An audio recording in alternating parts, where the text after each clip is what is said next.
بسم اللہ الرحمن الرحیم یا ایھا الناس اعبدوا ربکم الذی خلقکم الذین من قبلکم لعلکم تتقون۔ ناظرین کرام، السلام علیکم ورحمۃ اللہ وبرکاتہ۔ آج جس موضوع پر ہم آپ سے گفتگو کریں گے وہ ہے امام علی کی نظر میں ابدیت کا مقام، ابدیت کا مرتبہ فخر کا باعث ہے۔ ناظرین، اگر امام علی علیہ الصلاۃ والسلام کی زندگی کو دیکھا جائے تو امام علی علیہ الصلاۃ والسلام نے محراب عبادت میں اس طریقے سے پروردگار عالم کی عبادت کی ہے کہ رہتی دنیا تک ان کی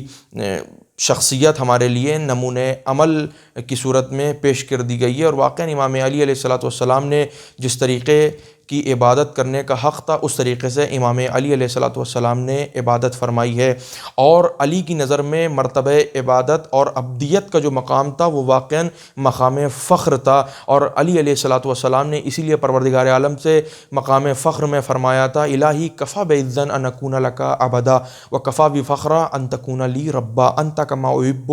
فاجعلنی کما تحب۔ اے میرے پروردگار، میرے عزت کے لیے اتنا کافی ہے کہ علی تمہارا بندہ ہے، اور میرے فخر کے لیے اتنا کافی ہے کہ تو علی کا رب ہے، تو ویسا ہے کہ جیسا میں چاہتا تھا، پس تو علی کو ویسا بنا دے کہ جیسا تو دیکھنا چاہتا ہے۔ اور واقعاً پروردگار عالم اپنے بندے کو اپنا بہترین عبد دیکھنا چاہتا ہے، اسی لیے پروردگار عالم نے قرآن مجید میں مختلف مقامات پر ابدیت کے مرتبے کو اور ابدیت کی فضیلت کو بیان کرتے ہوئے ہم لوگوں کے سامنے بیان فرمایا ہے۔ آپ اگر دیکھیں قرآن مجید میں تو مختلف آیات ہیں جن میں پروردگار عالم اس مقام ابدیت کو ہمارے لیے باعث فضیلت بتا رہا ہے، اور بار بار ابدیت کا ذکر کر رہا ہے اسی لیے تاکہ ہم مرتبہ ابدیت کو سمجھیں۔ اور اگر آپ ائمہ علیہ الصلوۃ والسلام کی زندگی کو دیکھیں تو انہوں نے بھی امام علی علیہ الصلوۃ والسلام کی زندگی پر عمل کرتے ہوئے اور ان کی زندگی کو اپنے لیے نمونۂ عمل قرار دیتے ہوئے امام علی علیہ الصلوۃ والسلام کی جیسی زندگی بسر کی۔ پہلے میں قرآن مجید کی آیات پیش کر دوں جس میں پروردگار عالم مرتبہ ابدیت کو بیان فرما رہا ہے۔ پروردگار عالم نے رسول خدا کے لیے ارشاد فرمایا ہے سبحان الذی اسری بعبدہ لیلا من المسجد الحرام الی المسجد الاقصی الذی بارکنا حولہ، کہ پاک و پاکیزہ ہے وہ ذات جو اپنے عبد کو، وہاں پر پروردگار عالم نے پیغمبر کے لیے کوئی اور لقب نہیں اختیار کیا بلکہ کہا اپنے عبد کو۔ اگر آپ اور دیکھیں تو پروردگار عالم نے اور جگہ پر ارشاد فرمایا ہے کہ اللہ ربی و ربکم فاعبدوہ، اللہ تمہارا رب ہے اور اللہ میرا رب ہے،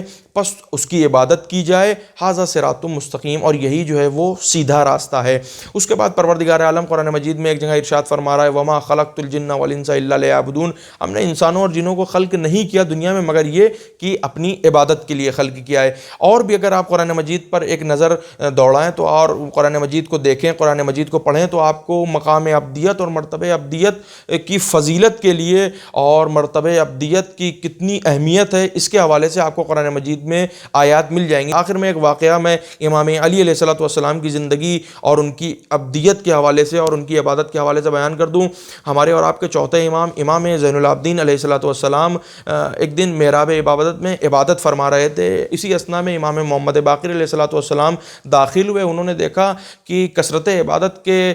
سبب میرے بابا کی پیشانی ہے وہ زخمی ہو چکی ہے، اور خوف خدا سے میرے بابا اس طریقے سے گریہ فرما رہے ہیں کہ ان کی آنکھیں زخمی ہو چکی ہیں، اور مستقل قیام میں کھڑے رہنے کے سبب میرے بابا کے پاؤں میں ورم پڑ چکا ہے، لہٰذا یہ حالت میں نے اپنے بابا کی دیکھی اور میں بابا کے بغل میں آ کر بیٹھا، ان کے پہلو میں بیٹھا، اور بیٹھنے کے بعد میں بغیر کسی سبب کے زار و قطار رونے لگا، میں بے اختیار رونے لگا، میں بہت رویا، اور جب میرے بابا فارغ ہو گئے نماز سے تو میں نے عرض کیا بابا آپ کی کیا حالت ہے؟ تو میرے بابا علی ابن الحسین نے کہا کہ جاؤ اپنے دادا علی مرتضیٰ کی عبادت کی کتاب لے کے آؤ۔ جب میں عبادت کی کتاب لے کے آیا تو میرے بابا نے امام علی کی عبادت کی کتاب کا کچھ دیر مطالعہ کیا، اور مطالعہ کرنے کے بعد فخریہ طور پر فرمایا کہ کیا ہے کوئی شخص دنیا میں جس کے اندر اتنی طاقت ہو کہ وہ میرے جد علی مرتضیٰ جیسی عبادت کر سکے۔ لہٰذا ناظرین ہمیں چاہیے ان کی زندگی کو اپنے لیے نمونۂ عمل قرار دیتے ہوئے اپنی زندگی کو گزاریں تاکہ ہم دنیا سے کامیاب اور کامران ہو کے اس دنیا سے رخصت ہوں۔ والسلام علیکم ورحمۃ اللہ وبرکاتہ۔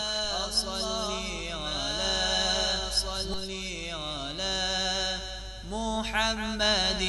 وآل محمد